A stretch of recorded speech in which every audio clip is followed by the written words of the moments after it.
There is so much to do in life, in a day, in an ever-decreasing amount of time in which to do it. We're born onto this earth, our life has no meaning, and we assign meaning, meaninglessly, and feel a tension to complete that meaning. It's a self-inflicted wound. I'm reviewing movies today. Got a big pile of them to get through. Actually, honestly, not all of them are even movies I'm going to talk about. These are just movies that I'm getting rid of. It's a warm day. The other day it was like 30-something degrees in the morning. Guess I went to school. Rode a little vroom vroom. Hands were very cold. 45-minute commute. Misery. And today it's supposed to be in the 80s. What a day. Yeah, not all these I've actually watched. Some they're just I'm getting rid of because I have a duplicate, or one of them I read like the IMDb parental guide and it's just not for me. First movie is Dave. We'll be going through this in reverse order from when I watched them. So this one I watched most recently, literally last night.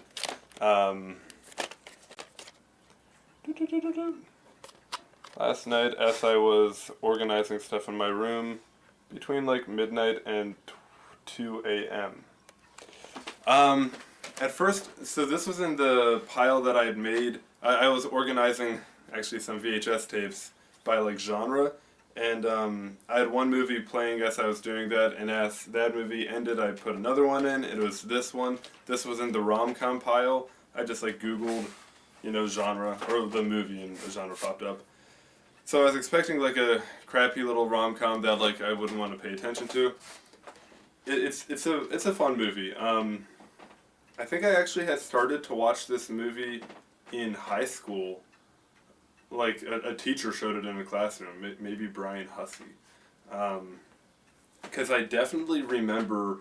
Okay, well here, let me read the back. It says, "Just who is running this country anyway? For comedy fans, the answer is clear. It's Dave. Kevin Kline, from A Fish Called Wanda, and Sigourney Weaver, sorry if I say that name wrong, I actually have no idea. Sigourney, I don't know. From Working Girl, star in this box office winner about an uncanny presidential look-alike named Dave, who's recruited by the Secret Service to become a momentary stand-in for the President of the United States. However, things don't turn out exactly as planned, and Dave finds himself continuing his masquerade as America's chief executive indefinitely. Ivan Reitman from Ghostbusters directs, and supporting players Frank Langella, Ving Rhames, Ben Kingsley, and Charles Grodin supply more reasons to stand up and cheer. Many real-life Washington politicos and pundits join the fun as Dave uses ordinary guy savvy to deal with the extraordinary responsibilities of the Oval Office. So yeah, that kind of says it the way it is. It's PG-13, 110 minutes for you hour heads. That's 10 minutes shy of 2 hours. It's a fun movie. I felt like, honestly, I felt like the romance aspect of it was pretty underplayed, pretty sidelined, like not in a negative way. I thought it was fine. But yeah, it's about this guy who looks a lot like the president, and yeah, he kind of covers for the president while the president has an affair, which is normal enough because the president never sees his wife, that lady, ever anymore. Or they live in the Oval Office together, but they're not in love. The president goes around sleeping with secretaries. So Dave there is hired as like a stand-in to just like, walk to a limo while the president gets freaky with the secretary. And then the scene that I like strongly remember from high school, I guess, is it shows the president then like laying on top of his secretary doing it, and then he like has a stroke and dies. And I remember that strongly. I'll never forget that. I'm pretty sure it was in school that I saw it. Anyway, so then like slowly Dave is brought into the role of like being president because some of the other cabinet members there that are like the main, the main cast there, they don't want the vice president to end up taking office because it's like the vice president is a polar opposite on the political spectrum, and so they don't want him in office. They want Dave to just be a puppet now for them to keep having their own thing going there. But slowly Dave he like knew nothing about politics basically, but he starts to be like, yeah, there are bad things going on that like I'm apparently in charge of and we need to fix it. Sigourney Weaver, sorry again if that's not her name, I don't care. And yet I say sorry. She is like passionate about orphans and homeless people, sorry. And so she kind of like butts heads against him while she thinks that he still is the actual president, and she's like angry, and then Dave is like, why are you angry? And she's like, this, and he's like, oh, and so then he's like, well, I'm the president now, just some schmuck. Let's get things in order. So he actually like finds a way to get a lot of money together to like refund a homeless program thing. And Sigourney is like, you're not really the president. And it's funny and all. And she's like, ooh, I might actually be falling in love with this dude that looks a lot like my dead husband. She doesn't actually know that he's dead for most of the movie. And actually he isn't dead, he's in a coma. He's in a coma for most of the movie. But it's like, he's not going to make it. Meanwhile, the cabinet members that are like trying to puppet control him. I'm gesturing to the movie. It's over here. It's like right off camera.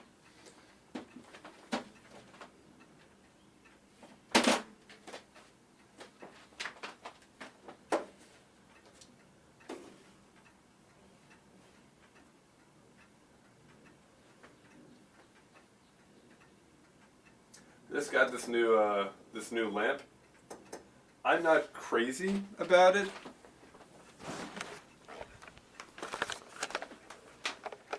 It looks like that. Like this metallic greenish black base, which reminds me a lot of I don't know, some movie from my youth. And then under the shade like that. I really don't like this candlestick part. I think it looks bad and gaudy. But the rest I kind of vibe with. My lady friend, she came into my room and she was like, this is a terrible lamp, I hate everything about it. And I was like, oh, damn, really? So I was a little surprised by that. But to each their own opinions, so we'll just have to sort that out at some point. See who gets to keep the lamp. Or rather, if the lamp gets to be kept. So Miss Weaver, I'll call her from here on out. She starts to fall in love with this dude. Sorry, the cabinet members. Yeah, there's one guy who's like a chief of staff. I don't remember what his position is, but he wants Dave to just like be sidelined and like keep doing what they're saying. And there's this other guy, probably Frank Langella. I don't actually know. Who's more like, Dave's not that bad. And at some point, Dave gets to meet the vice president, whom the chief of staff, or whatever, is the bad guy. It's the bad guy of the movie. He sent to do some trip in Africa. And he comes back, the vice president comes back with some Cuba kingdom headdresses with, what's it called? Cowrie shells. It's very pretty. Like the classic Cuba artifact. I could probably actually find it. It's not even an artifact. This is like 1800s to present day, I think. But he called it from Benin. He said it was from Benin. I thought that it was from Congo. In the movie, he said it's from Benin. It's basically this exactly.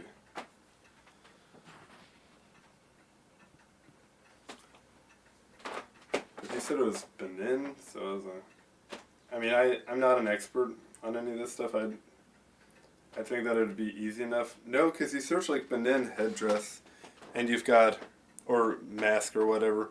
You've got stuff more of this nature, this like ebony stuff. Or, not ebony, ivory, sorry. Yeah, and as I search through, I'm not seeing shell-rich headdresses. It's all like either bronze or ivory stuff. So maybe they just messed that up. I thought that it was Congolese, Cuba. Oh look, it's getting brighter and now my exposure's going crazy. I did turn the exposure down, because I looked really overexposed a minute ago. Well, before I started doing this 11 minutes ago. People are outside. Anyway, I really need to speed this up. So Dave starts making his own decisions. He starts like really owning stuff. He starts being a man of the people, and everyone's like, the president has turned around after a stroke, faced with death, all this stuff.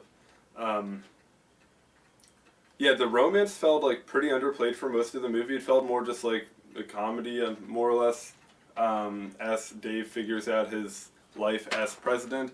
And the romance really only became bigger towards the end. And really only in the finale or the falling action did any sort of like real, I don't want to say any real sparks fly, but like the lady wasn't relevant for like the first half of the movie, if not more. But once Dave moved out of the office position, which was a whole convoluted thing to get him to like be able to return to his normal life, they basically were like, oh, he was giving a speech and he like faked a stroke, and then in like an ambulance crazy switcheroo, they like put the real president in the ambulance and he just like hopped out. Weird stuff. So he faked a stroke. The real president, who was in a coma, took it over and died. In the very end, he went back to a temp agency that he had worked at, and she came to visit, and I guess presumed happily ever after. This thing's gaudy. I have to get rid of it. It's a jewelry box. I only ever got it from Goodwill because it had a music box in it. It would play If I Were a Rich Man for Fiddler on the Roof. So I stole that. But then I put stuff in it and now I'm still around. Anyway, Dave. Rating scale out of 5 stars, 3 stars is it's a movie. Between 3 and 4 is it's different decibels. It's different levels of good movie. Between 4 and 5, it's like, you should see this movie, it's good. Between 2 and 3, it's like, not a good movie, different levels. And between 1 and 2, it's different levels of bad movie. I don't think I've ever given, no, maybe I have given a 0. Because this should only be like 1 to 2, 2 to 3, 3 to 4, 4 to 5. So there should be no 0 to 1. Anyway, Dave.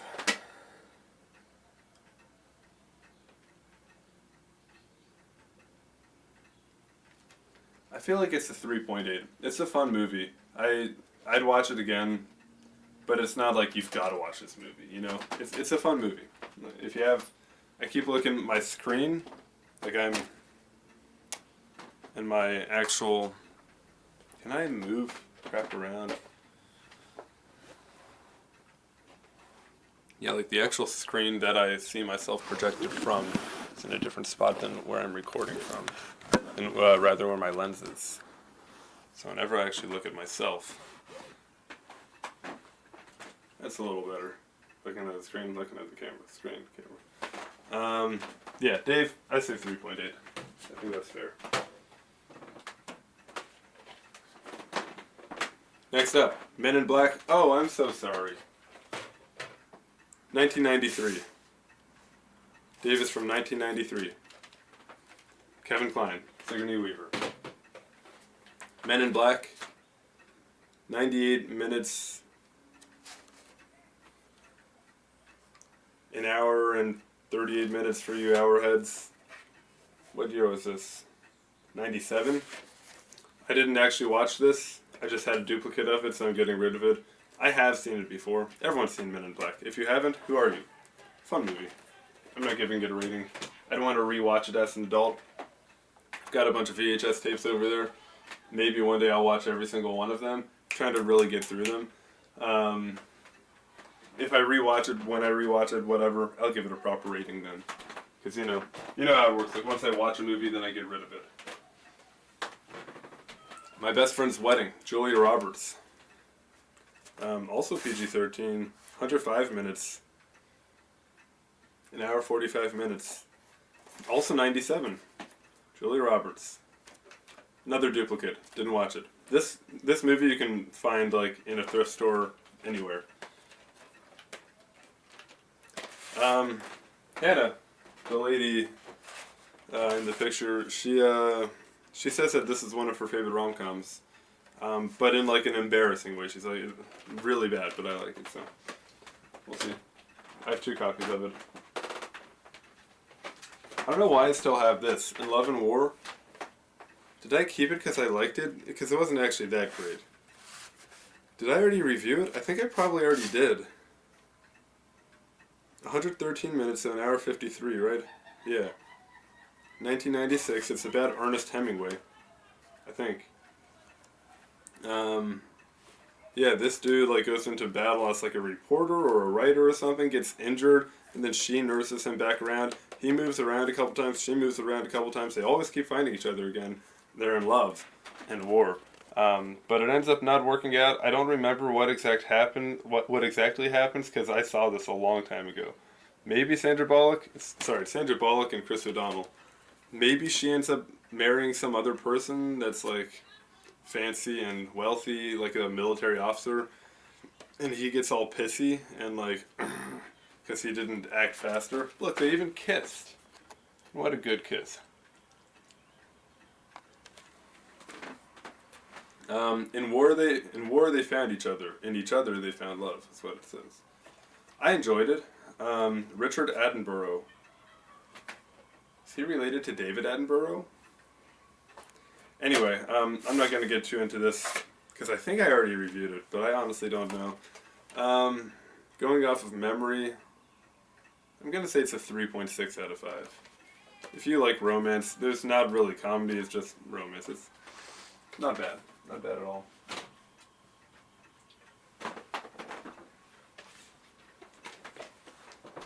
Single white female. Single white female seeks to share apartment in West 70s. Non-smoker, professional preferred.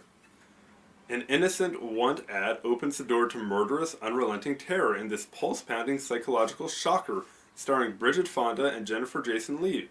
Lee? After an unfaithful fiancé leaves her abruptly single again, young New Yorker Allie Jones, Fonda, advertises for a roommate to share her spacious apartment. But when mousy Hedra Carlson, Lee, moves in, she doesn't just take over Allie's spare bedroom. She takes over her clothes, her boyfriend, and her identity. Before Allie's eyes, Hedra makes a startling transformation as the perfect roommate, becomes the perfect nightmare. Powered by electrifying performances from Fonda and Lee, I really don't know. It's a stylishly chilling, adrenaline-laced thriller from Oscar-nominated director Barbara Schroeder.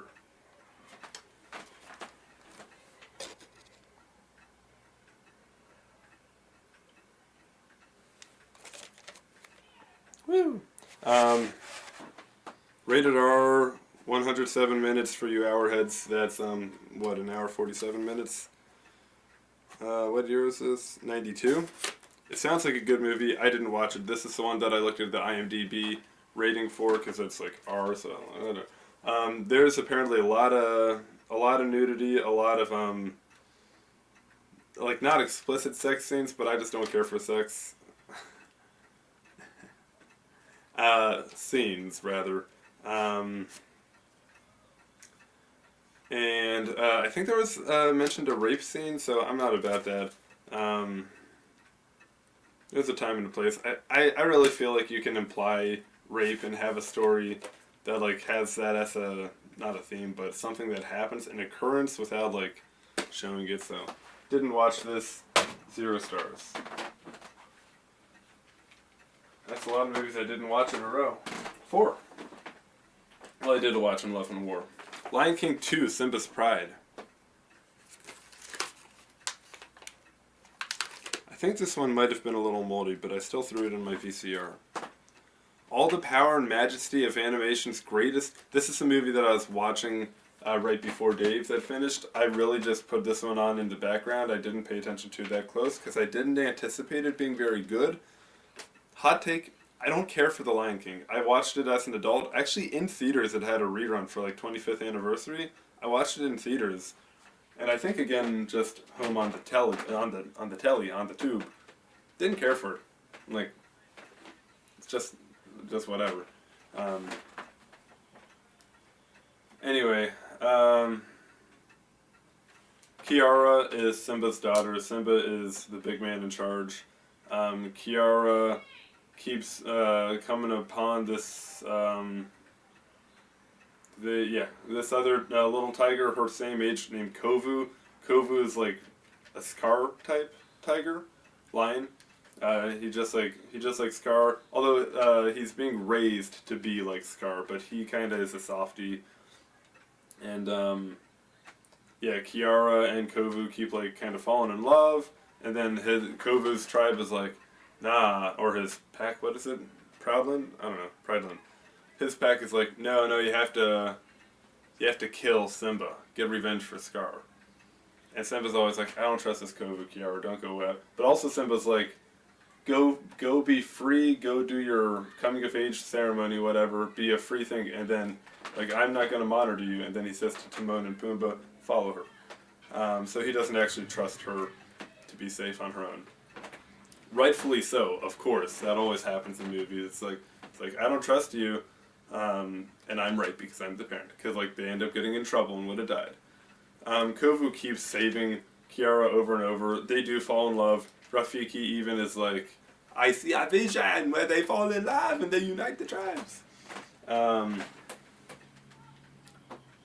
musical numbers, I felt, sometimes in like big Disney movies, that have musicals, that have music songs like that, that the movie is a musical. Particularly at times where it's like, we had a really, really good, a really well-received first movie, and now we have a sequel. It often feels like they make a number that they're like, we want this to be the big number that everyone like remembers and everyone sings. And you can like feel they put all this energy into it, but it just lacks any kind of originality and passion and the stuff that like is going to make it a great, great song. Most of the songs in this felt like that to me, where it's like, we're trying to do it, we're following the formula, but the formula just lacks any real intrigue or anything. It just feels like it's a cookie cutter that's trying to be another big song, and it just doesn't do it. I feel like everything kind of falls flat. Kiara and Kovu do fall in love. They unite the tribes. The two tribes come together. Beautiful. This is a fine movie to have going on in the background. Something to like, as I'm cleaning up my room, just look up on occasion and be like, that's happening now. I'd say it's probably a 2.8 out of 5.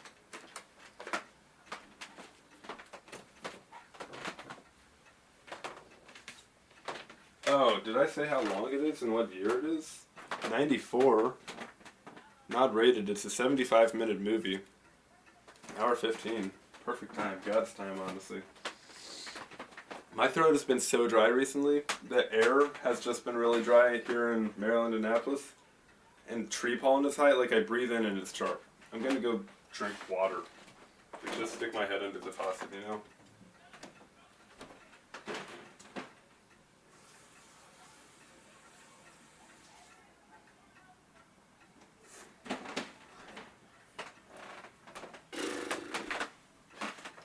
Woo. Sense and Sensibility.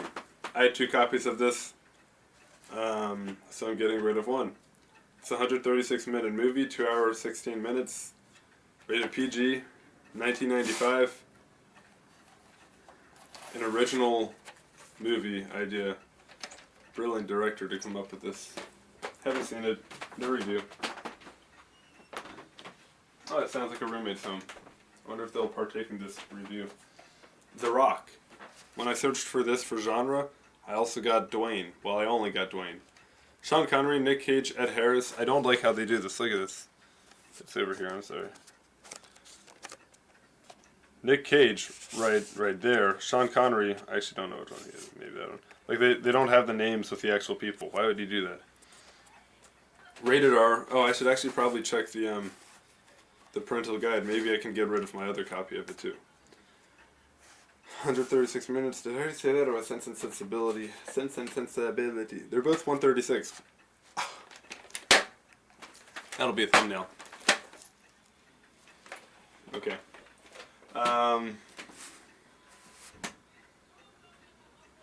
Yep, haven't watched it. Oh, here we go, here we go. Runaway BRide. Runaway BRide. Richard Gere, is that how you say his name? And Julia Roberts. PG. 1999, 116 minutes. This movie is kind of dumb. This is another movie that, I guess it's just Julia Roberts. You go to a thrift store and you see it all over the place.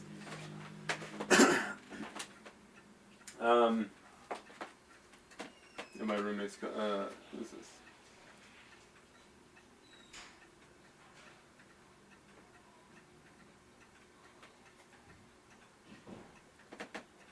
I think that's Gerald. The idea is Richard is a newspaper columnist, and he writes kind of a smash article on this person. He gets his idea from like just talking to people in bars or whatever. Sorry, his like inspiration for stories. And in the story about Julia Roberts, Maggie is her name of the movie. The idea is that like she's gotten married or had like 7 weddings and run away like down the aisle about to get married, runs away each time. Turns out it was only 3 weddings.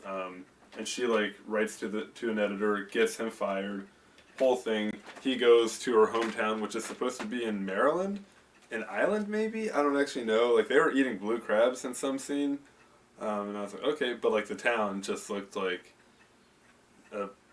didn't look like Maryland from the best of my knowledge, and because like everyone was happy. That doesn't happen around here, and like kids are just rollerblading down the road, skateboarding, and it just seemed like a really good small town. Couldn't be Maryland. Closest thing I could picture is Berlin, Maryland, but it definitely wasn't Berlin either. Anyway, basically, Julia Roberts is he starts doing kind of investigative journalism on her life and her situation of like always running away from weddings, because he's like, I got fired because it was libel. And so like I have to fact check to make sure that things are accurate, because he's like, I'm certain that she is a runner. She's a runner. She's actually engaged to another dude. She's going to get married in like a week or something, some amount of time within the movie. And Richard is like, Richard? He's like, you're going to do it again. I know it. And it's kind of revealed that, who else is in this? What's her name? I keep saying her, but I never remember her name. Do they even say? John Cusack. Is it Rita Wilson's?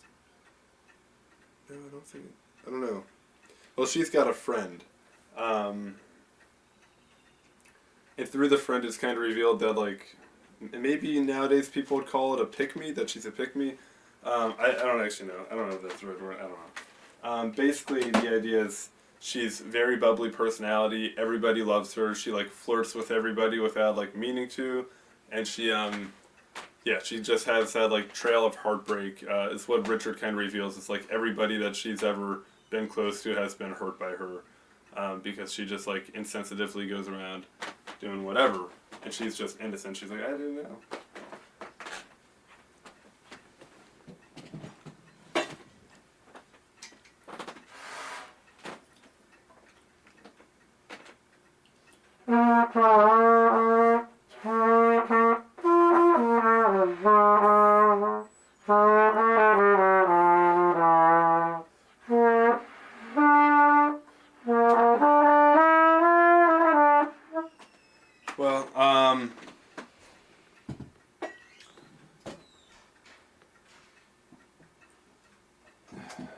So, There was something really stupid that I really didn't like.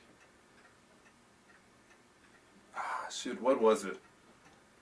Richard is like convinced that she has no autonomy when it comes to relationships, that she just her preferences become the preferences of the person she's dating. The kind of avenue used for that is like what her favorite style of eggs is.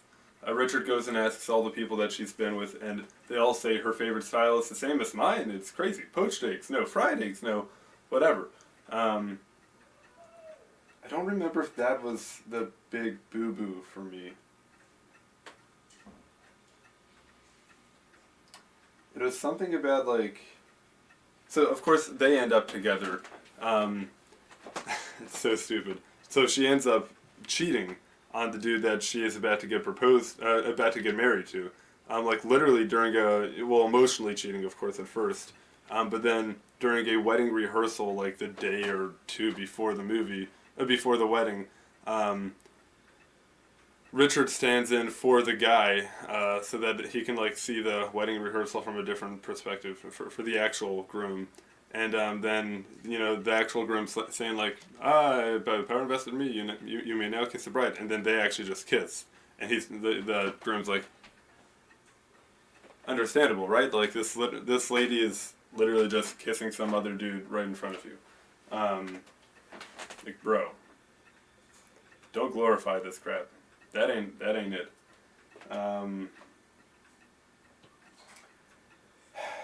There was something.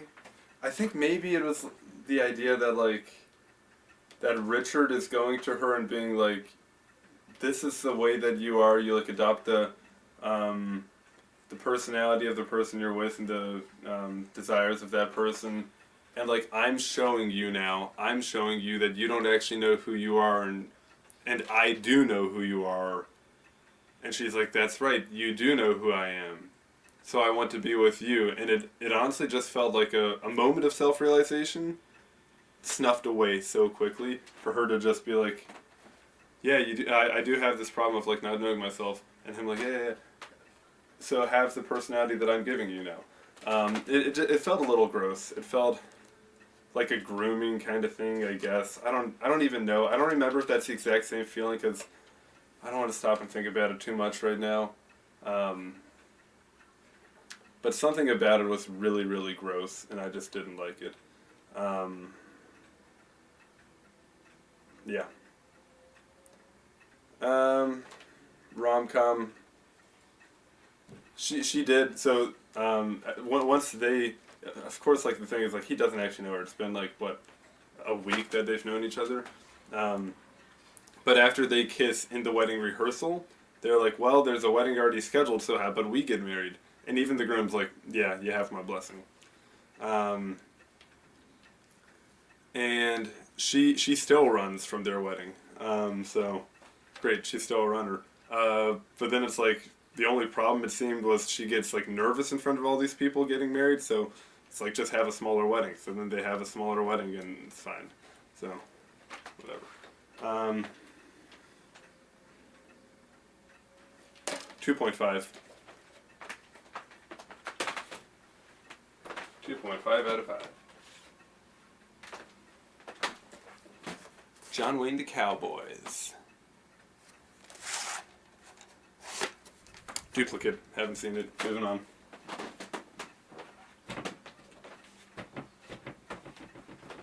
Ooh. While You Were Sleeping, Sandra Bullock and Bill Pullman. Not Pill Bullman. Also a duplicate.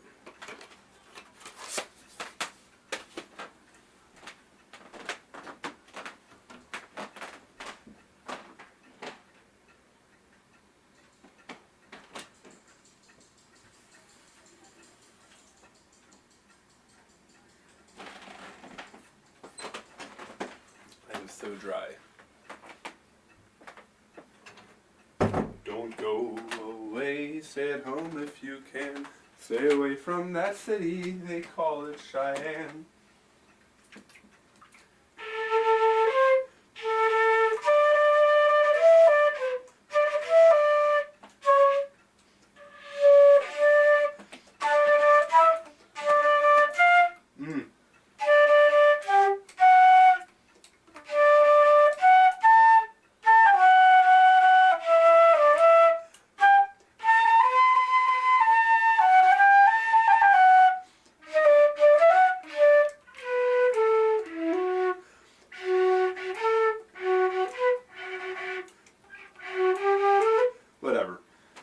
Point is, don't go away, stay at home if you can. Stay away from that city, they call it Cheyenne. We got more movies. We just gotta get through this. We gotta get through this. Red River, John Wayne, 1948, black and white, 2 hours, 13 minutes. Watched this with my roommate Isaac. John Wayne and Montgomery Clift. It's about John and what are their names? Tom Dunson and Matthew something and another.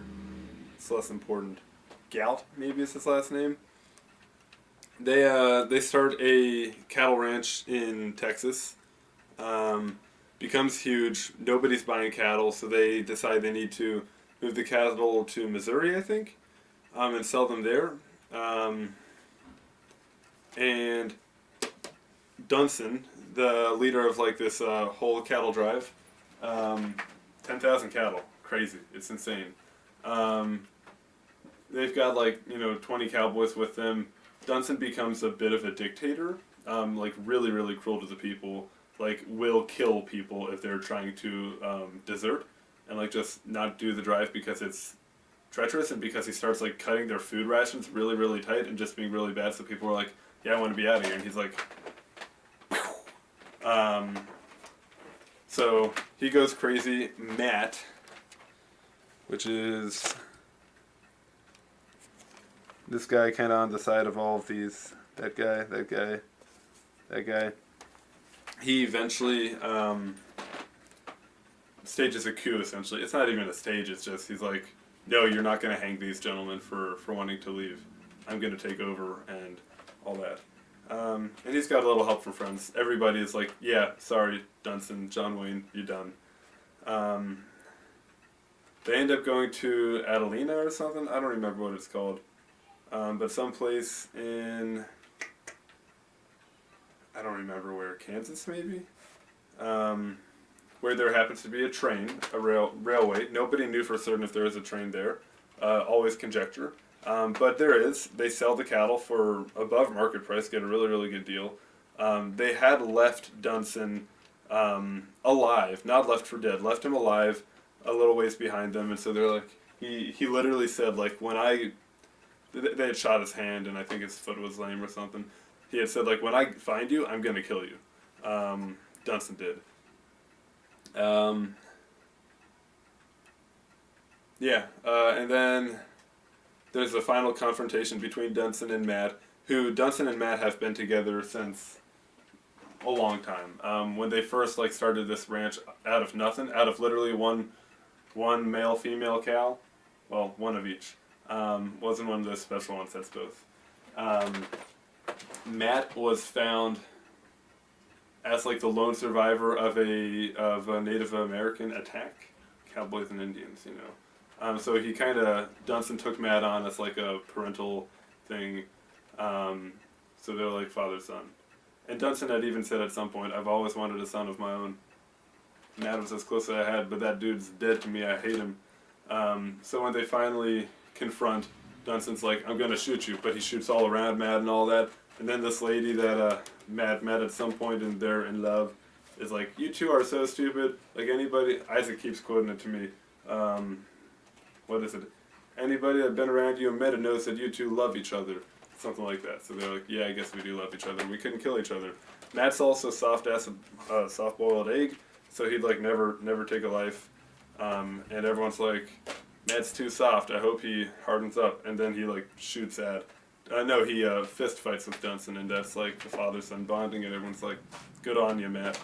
You ain't soft as a really soft thing. That movie, I think it might have been the first Western that I've seen, old Western, in active memory. I did just watch a Tom Selleck, oh, dag-nab, I still have that yet to talk about today. Okay, it was the first old Western that I can ever remember having watched. I enjoyed it. It definitely felt really slow at a lot of times, but movies change, culture changes. I'm okay with that. It didn't feel bad slow, just like it was taking its time. A long movie. I liked it. Would I rewatch it? Probably not for a while, just because of how long it is and how slow it felt. But I'd say it's a 3.8, 3.8 out of 5. Good movie. Don't break your leg over trying to see it. I'm gonna go through this really quick. This movie I watched like 2 years ago. I don't know. Didn't even really pay attention that well, but I don't want to keep it. I don't remember if it was good or bad. It's a movie. Done. It's 12:30. Waiting to meet a friend at some point. Waiting to see a text.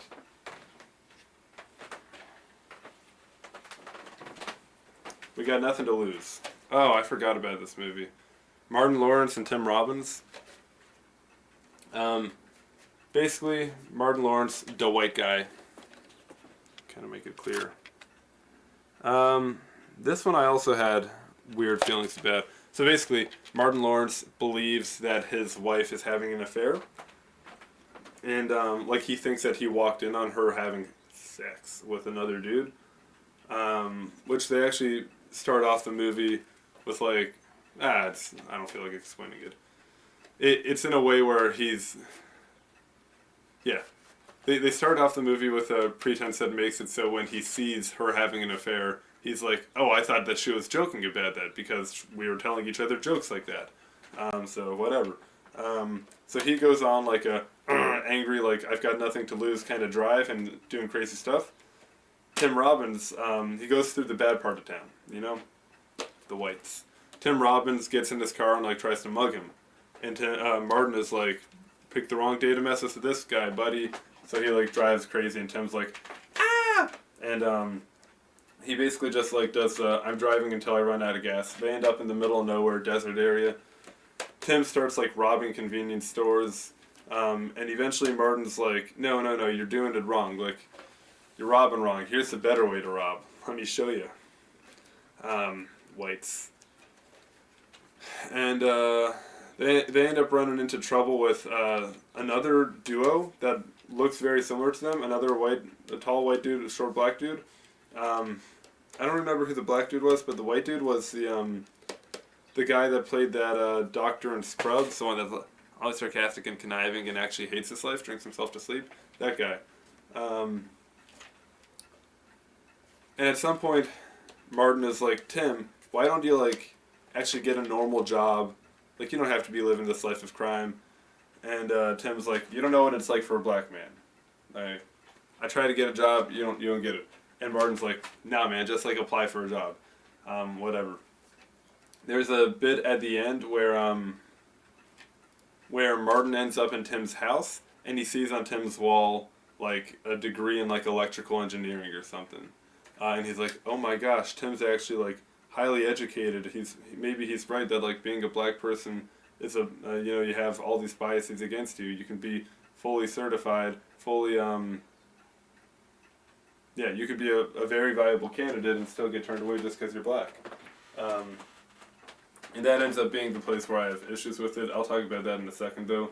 They planned this big heist where they're going to break into Martin's old workplace, which is still technically its current workplace, because this is just a quick little stint of having nothing to lose. They're going to plan a heist, break into a safe there, and steal, like, many monies. And they do it successfully. Tim uses his expert electrical engineering skills, which ends up practically looking more... I'm pretty sure the degree was for electrical engineering. Practically, it seemed more like he was an electrical technician, or like a master electrician, not a electrical engineer. Maybe he's got that practical hands-on experience there too. But they steal millions and millions of dollars.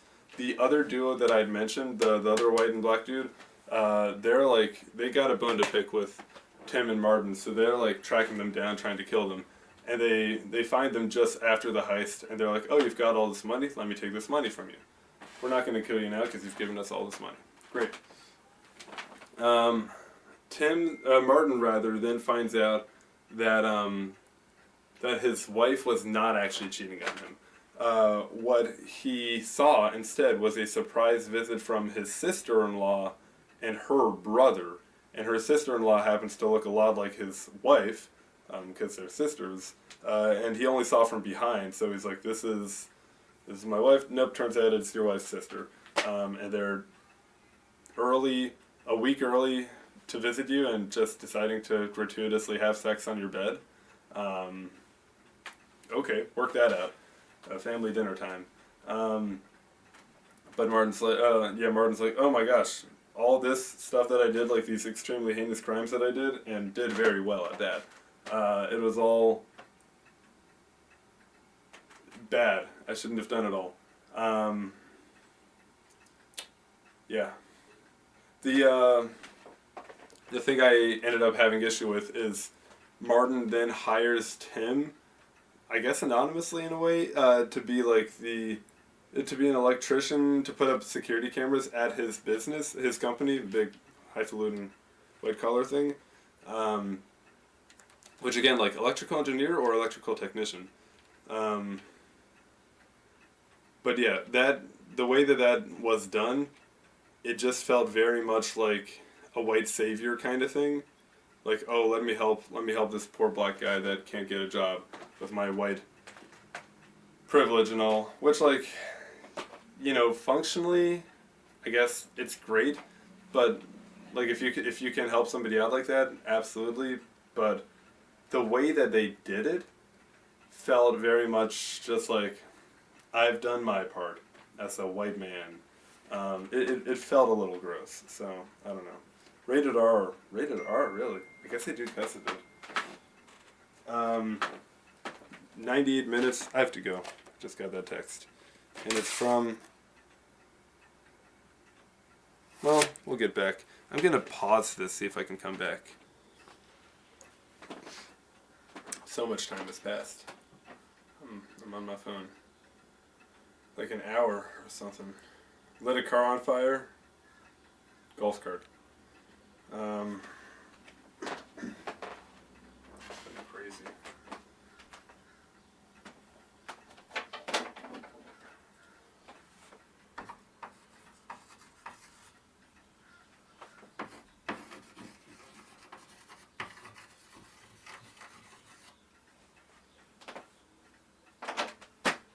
Well, you know. I don't know if I ever actually gave this a rating. Look at you, you're all crooked. No, you're not going to right side up. That's good enough. Crazy allergies. I popped a Benny. Nothing to lose. I talked about it enough. I'm going to say it's a 3. Solid 3. It's a movie. Whatever. Had its funny moments. It was entertaining, I guess. Yeah.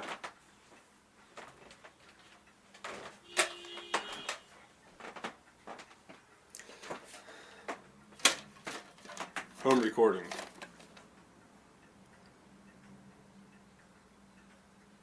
"2020 Homecoming - Junior Class Interviews." I actually already uploaded everything that was recorded on this onto YouTube. Junior class interviews did not happen. That was a lie. I was really looking forward to them. Like that was actually the reason that I got this, and they were not on here. 2020, ABC's 2020. That was an interesting watch. I enjoyed that. I enjoyed all the ads. There was an ad for Twin Peaks on there. That was fun. Yeah, that was fun.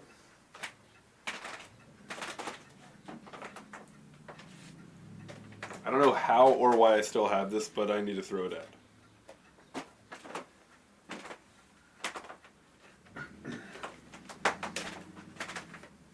Danielle Steel Changes.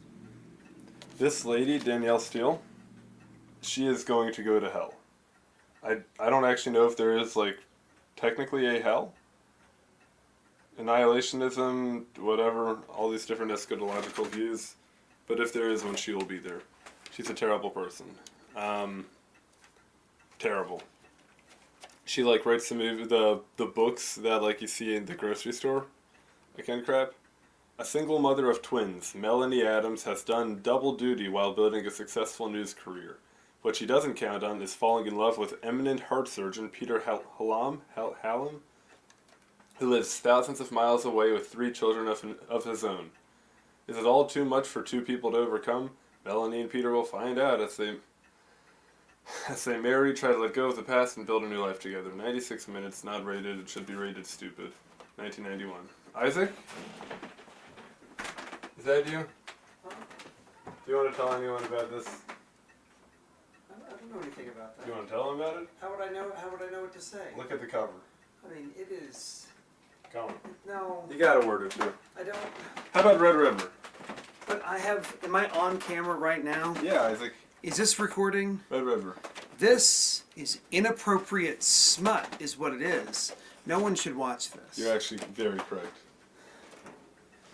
This, on the other hand, is one of the greatest. Very movies. appropriate smut.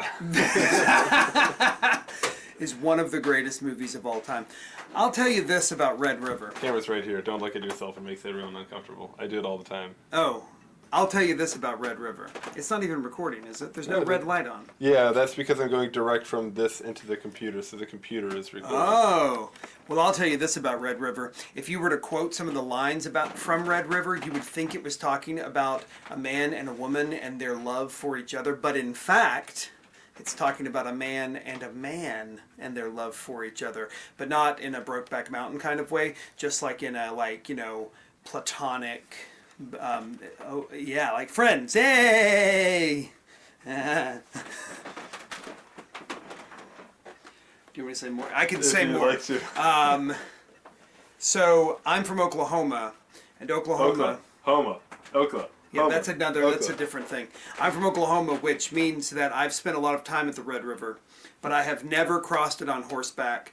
And in this particular movie, John Wayne and Montgomery Clift both crossed the Red River on horseback multiple times. Most important, though, is that Walter Brennan is in this movie, and he is an icon. And not only is he an icon, but he crosses the Red River on horseback. Well, more in the he's in the seat. chuck wagon. He's in the chuck wagon multiple times crossing the Red River, and that seems it's a feat. Significant. They also never really answer the important question of how they got back to the ranch all the way down at the Rio Grande, right? It is implied that they did? I mean, it's assumed that they would. Well, if they were cowboys that got rid of all their cattle, they could just ride like the wind on back, right? I mean, I guess that's what they did, yeah. But now they have that woman in tow, not to ruin. No, the woman's anything. toes were a big issue. But she now is going to be with them on the ride back. Like where, you know, is she going to ride in? Is she going to ride in the saddle? I think I get what you're saying. With Montgomery Clift. Yeah. Hey. Riding in the saddle means something else here in Annapolis. It means be in the saddle. That's all it means. It's just be in the. Yeah. Other regions it means that you're inside of the saddle. Oh yeah. No. That's not what we meant here. We meant on just top, on top of the saddle. Yeah. It's more universal. In this case, with Montgomery Clift. Around here we say in the saddle. Yeah. Anyways, it's a good movie. You got a rating out of 5 stars? I one other thing I'd like to point out. Deceptive cover, because in fact, it's in black and white. That's true. But look at all of this. What's all this? You know. They were lying to America when they made that. They were. They also said it was made 1993, but then here it says 1948. Maybe they drew that picture of John Wayne in 93. Interesting thing to know about John Wayne, his his name actually is Marion Wayne, and that is not the sort of name that you would want to have if you wanted to be a cowboy superstar. And so he changed it to John, which is supposedly a better name for that. Yeah. Josh was telling me about 4 out of 5. Marianne, the Book of Mary. 4 out of 5. Must 4 out of 5. I great. gave it a 3.8, I think. Oh, that's pretty close. Yeah. There you go. Yeah. Thanks for coming on. Thanks for letting me be on the show. I Tell appreciate them where to find you. You can find me all over social media. I'm everywhere. If you don't already follow me, really shame on you. Shorty Man, number 3 is his name. Danielle Steel. I put this on in the background because it seemed like it would be a bad movie. And it was. I actually started watching it full attention because it was so bad. Yeah, she's a reporter, and she's like covering a story of like a kid that needs heart surgery. Was it? Yeah, a heart surgery, and like the only person in the world that can do this special heart surgery is this guy, and he lives in California. They're in New York, so she like goes to cover the story, talks to him. He has no character, no personality at all. All he is I'm reserved, I'm quiet, I'm tall, dark, and handsome. Like he is the most absent of any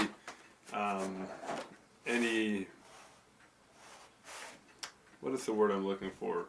Intrigue. He's just like broody, moody, tall, dark, handsome, and Vapid is the word you're looking for. Vapid of anything valuable. That's not actually the word I was looking for. I had that place of the word. I was looking for the next word. Vapid of blank.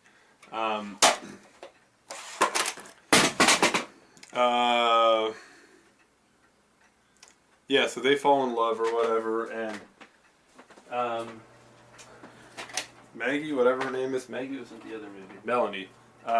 She's like coming up for a big promotion at her news station thing. Like she's about to get her own show or whatever, and this is like the biggest career thing for her. So she's like, I can't move.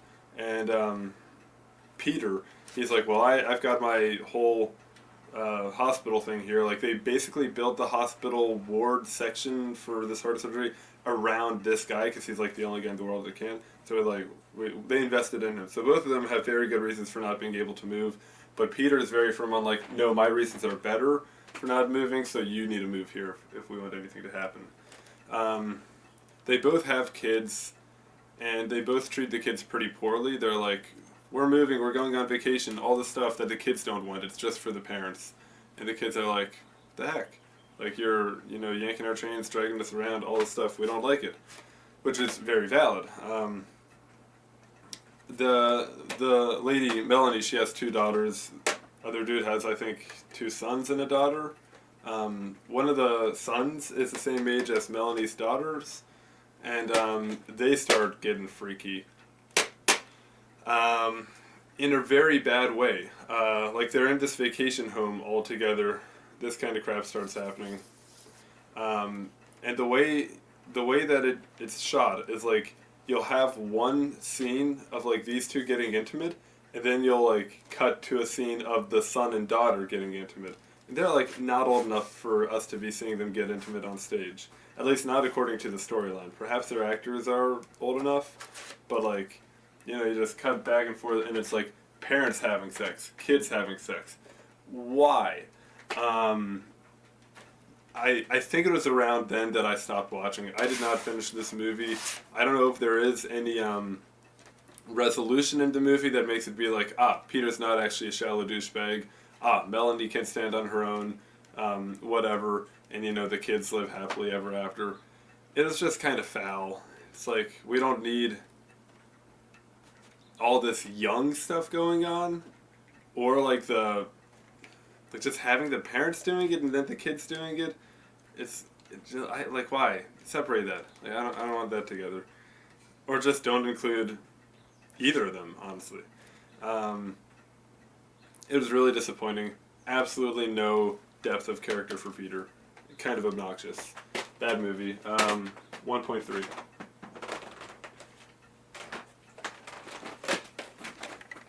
Crossfire Trail. We're almost done. Crossfire Trail.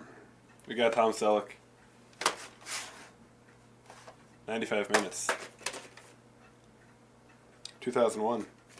Based off of Louis Lamar story. We got this guy in it too from NCIS.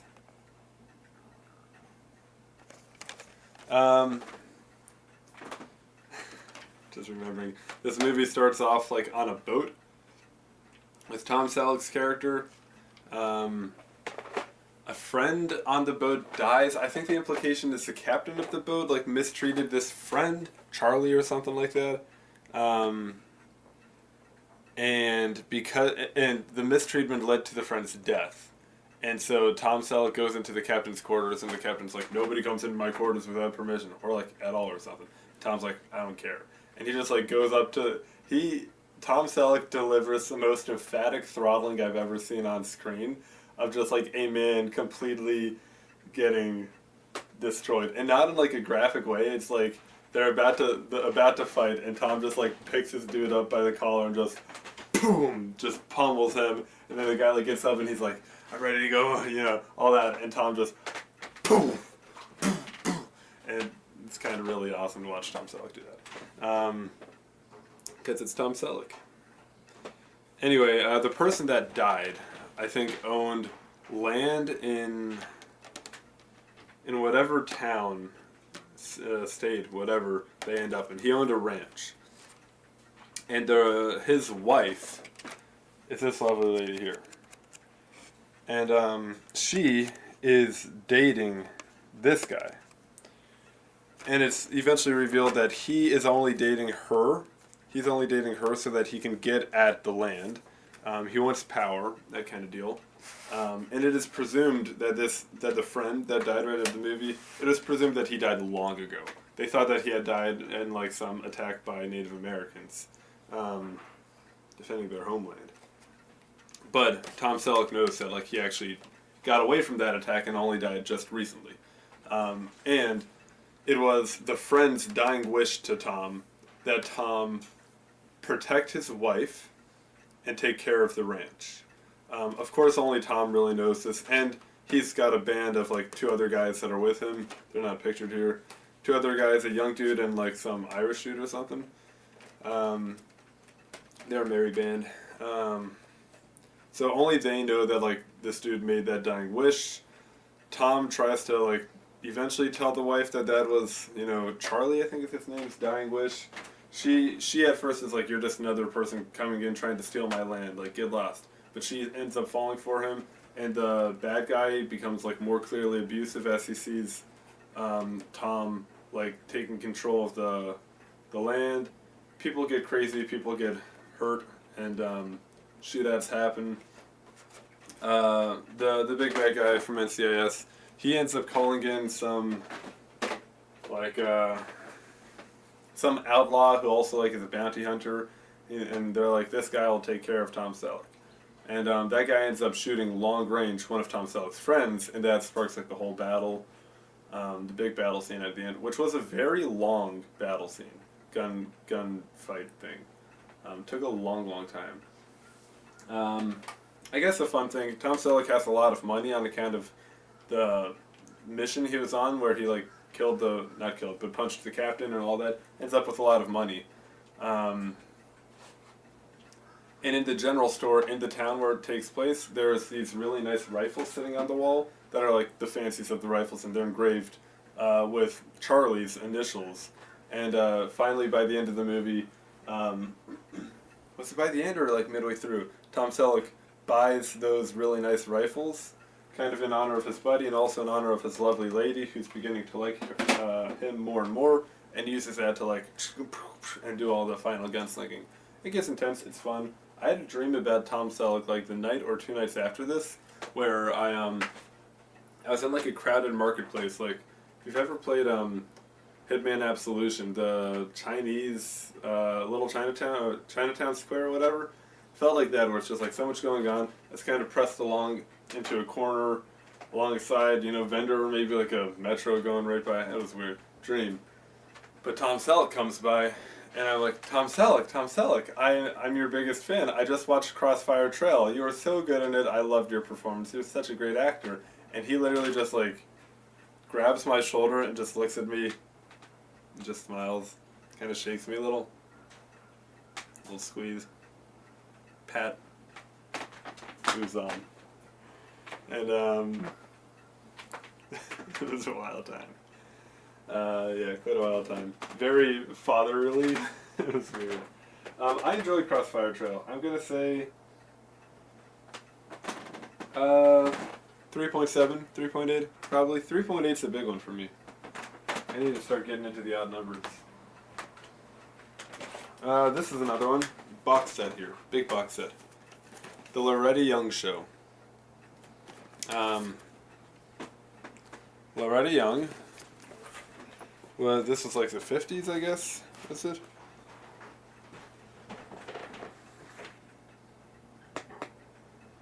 30s, 40s, and some into the 50s. Oh wait, no, the Loretta Young Show was in the 50s, but she started in movies in the 30s and 40s. This box set I got it like that, but it also has that on the other side. So I'm gonna start flipping these around.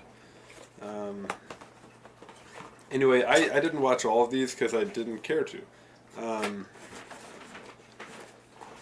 But the ones I did watch, actually one of them had really bad tracking issues where like nothing would stay on the screen. So I kind of, yeah, it's rough.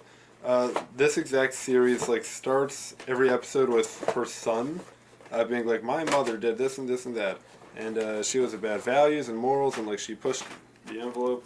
There, that's what we've got there. Yeah, she all this different stuff. Great. My mother was very good. Now enjoy this movie, this show where we explore these values, and you actually watch, and it's like, perhaps it was progressive for the 50s, but like I feel like maybe it would be, like by this, yeah, I don't know. I wasn't alive in the 50s. I probably have no room at all to comment, but it didn't feel that progressive. Like it just felt more or less like the 50s to me, not like they were pushing anything. Maybe from the 40s it was progressive. I don't know anything. I didn't watch most of them. I watched like a little under half, like 3. Which each tape contains 2 episodes.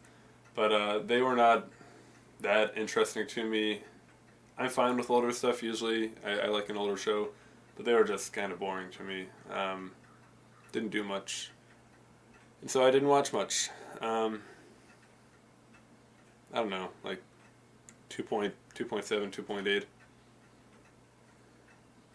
If you like old stuff, you like old stuff. I feel better versed on old stuff now from watching some, but it's about as far as it goes. That is all of them. That was a lot of them. That was 1, 2, 3, 4, 5, 6, 7, 8, 9, 10, 11, 12, 13, 14, 15, 16, 17. 17 individual tapes and then the box set of 7 more tapes. So that'll be a nice amount of stuff to get rid of to clear some space. It's a big tower. I've got to just... Here, I'll show you.